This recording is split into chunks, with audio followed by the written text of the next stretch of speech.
Bonjour chers auditeurs de l'ODJ Média, notre chroniqueur invité, Moustapha Sehimi, partage son avis et sa réflexion à propos du gouvernement au sujet du séisme de 8 septembre, dans un article qu'il a intitulé « Gouvernement, une rentrée sous tension », qu'on écoutera ensemble dans ce podcast.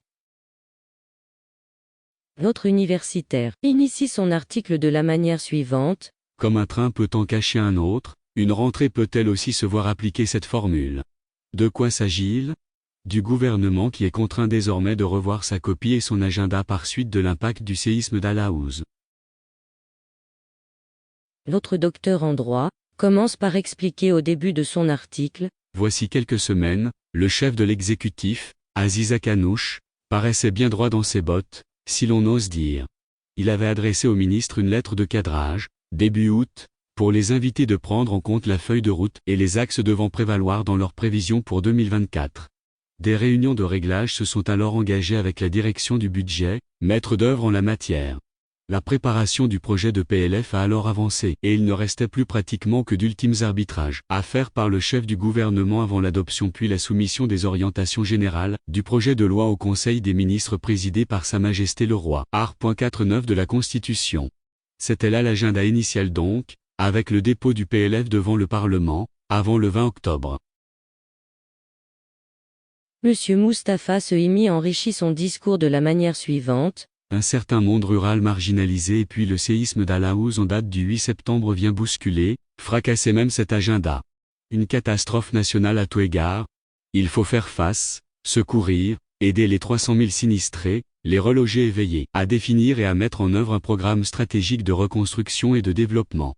C'est le souverain qui prend en main ce nouveau chantier avec plusieurs réunions finalisées par des orientations et une nouvelle problématique d'un développement territorial durable dans la région d'Al-Haouz et un périmètre élargi à 6 provinces et préfectures. Fragilisé, le cabinet l'est fortement. À plusieurs titres d'ailleurs.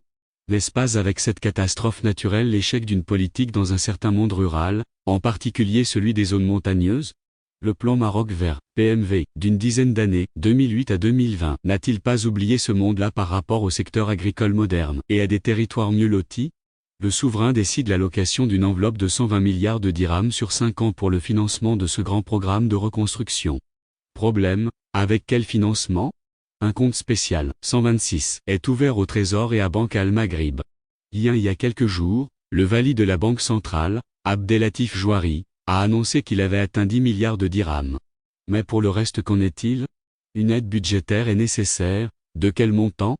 Et elle sera de toute façon inscrite dans le PLP 2024, réduisant d'autant les ressources disponibles et mobilisables dans les investissements publics prévus, de l'ordre de 300 milliards de dirhams pour 2024. Une contraction significative au titre de ce chapitre est inévitable, et nul doute qu'elle se prolongera en 2024 et même au-delà. Quel projet, programme dira-t-on, mais ailleurs? Peut-on escompter sur un rebond des investissements directs étrangers (ID) dans la présente conjoncture? Tel n'est pas le cas au vu des chiffres des 7 premiers mois de 2023, avec seulement 8,63 milliards de dirhams, soit une forte baisse de 52%. Après un médiocre taux de croissance en 2022, 1,3%, et un redressement prévisionnel de 2,9% en 2023 puis 3,2% en 2024, les calculs sont désormais à revoir pour l'année en cours et celle qui suit. Il faudra en effet tenir compte de l'impact du séisme, les conjoncturistes retenant au moins une baisse d'un point de croissance. De plus, les prévisions actuelles retiennent des chiffres seulement indicatifs de 6% d'inflation, d'une campagne céréalière de 70 max et d'un baril de pétrole Brent autour de 82-83 $. Des données pas vraiment maîtrisables, d'autant plus que la conjoncture économique mondiale reste préoccupante, 0,9% de croissance des États-Unis en 2024 et ce même taux pour la zone euro. L'autre chroniqueur invité apporte une nouvelle dimension en disant. Mode action: l'endettement et des emprunts s'impose à l'évidence. Déjà avant le séisme, le recours à des ressources financières externes a été utilisé, situant le ratio de la dette extérieure à 18,6% en 2023 au lieu de 16% entre 2019 et 2022. La dette globale du PIB du Trésor allait ainsi se situer à hauteur de 72%, la dette intérieure étant, elle, de 54%. La dette publique globale, selon le HCP, serait de 86%, pratiquement comme en 2022. Autant de ratios sans doute à revoir avec cette interrogation, jusqu'où peut aller le curseur de la soutenabilité des finances publiques avec de telles contraintes? L'auteur conclut son article ainsi. L'impact financier et économique du séisme est important. Pour autant, le gouvernement devra se mettre en mode action, se garder d'un mode veille et s'atteler à d'autres réformes à engager et à poursuivre, agenda de la protection sociale en 2024 et au-delà, refonte profonde de la fiscalité sans cesse reportée, réforme sociétale, code de la famille, code du travail et social aussi, pouvoir d'achat des citoyens, promotion de l'emploi et de l'investissement. Un grand challenge. Ce cabinet aura-t-il la capacité réformatrice requise? À mi-mandat, il lui appartient d'en faire la preuve. Rédigé par Mustapha Sehimi.